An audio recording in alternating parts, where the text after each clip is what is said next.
Karen waddled onto the cul-de-sac, her floral moo-moo flapping like a warning flag, her sister Darlene trailing behind with a clipboard and a smirk sharp enough to cut glass. They were the HOA's self-appointed enforcers, and today, they'd sniffed out a new crime, a puppy's yip from a kid's backyard. The air was thick with the kind of suburban silence that begs for trouble. Karen, all 300 pounds of her, loomed over the chain-link fence where 8-year-old Timmy clutched his scruffy terrier, Muffin. "That much barking is a violation," Karen bellowed, her voice dripping with the glee of someone who'd just found a reason to ruin a day. Darlene, wiry and mean as a wasp, nodded, scribbling nonsense on her clipboard like it was a court order.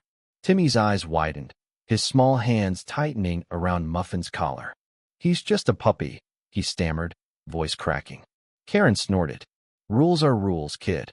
This wasn't just about a dog. It was about power. Karen and Darlene's favorite drug.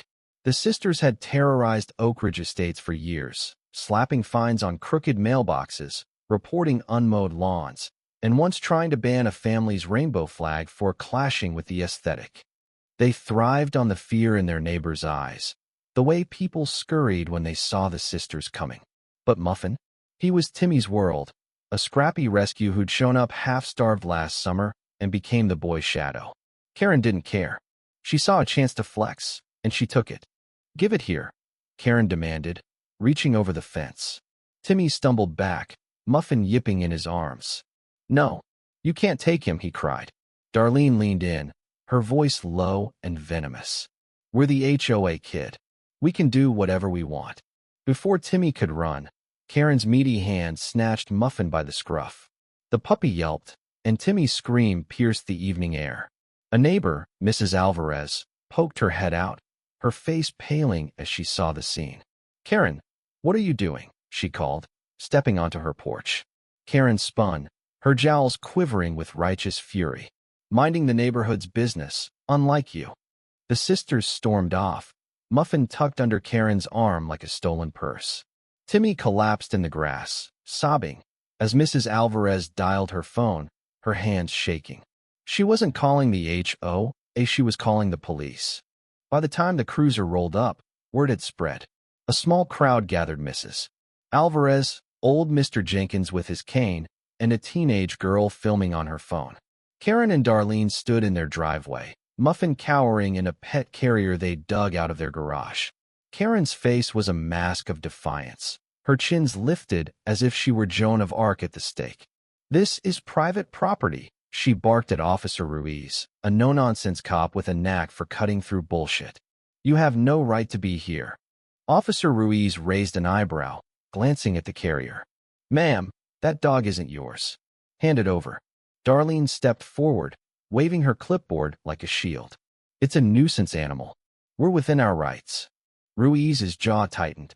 In this state, taking someone's pet without consent is felony theft. "You want to keep going?" Karen's smugness faltered, just for a second. "Felony?" The word hit like a brick.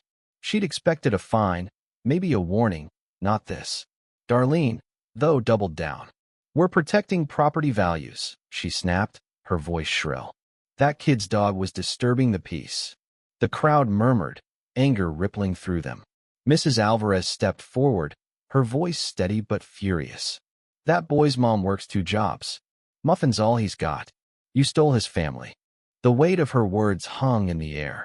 Karen's eyes darted, searching for an out, but the neighbors' glares pinned her in place. The teenage girl, still filming, muttered, "This is going viral." Officer Ruiz opened the carrier, and Muffin bolted straight to Timmy, who'd just arrived with his mom, Sarah. The boy dropped to his knees, burying his face in Muffin's fur, while Sarah's exhausted eyes burned holes through the sisters. "You went after my kid?" she said, her voice low and dangerous. Karen tried to bluster.